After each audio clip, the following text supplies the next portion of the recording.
Alright, so you may have heard somebody say, we're going to jam on the 1-4-5 progression, or I'm jamming on the 1 chord right now, or here we go, we're going to switch to the 5 chord or something like that. You may not have. I guess it doesn't matter. Here's the quick version of what that means. What it means when we say the 1-4-5 chord, or the 1-4 and 5 chords. So in any given key, there's a scale that's associated with that key. So in the key of G major, the G major scale describes the notes that are part of that key.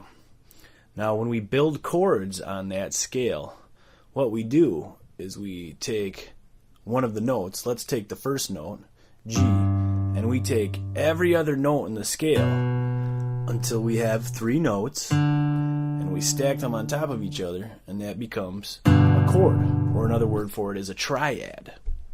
So when we do that, when we build a chord on the first note of a scale, this is pretty tricky. We call it the 1 chord. So a chord built on the first note of the scale is a 1 chord. If we do that same thing starting on the 4th note of the scale, like in the key of G, if we go up here to the C, and we take every other till we have 3 notes to stack on top of each other. So we take C, E, and G, and we play those all together. That's the C chord, or the 4 chord, because it's the chord that's built on the 4th note of the scale. So the 1 chord is the chord that's built on the first note of the scale. The 4 chord is the chord that's built on the 4th note of the scale. And I bet you can follow along and guess what the 5 chord is. The 5 chord is just the chord that's built on the 5th note of the scale. So if we take the 5th tone of this scale, which is a D, and we take every other note, D, F sharp, and A, and we stack them on top of each other and we play a chord, that's called the 5 chord. So that's all there is to it. The 1 chord is the chord that's built on the 1st step of the scale. The 4 chord is the chord that's built on the 4th step of the scale.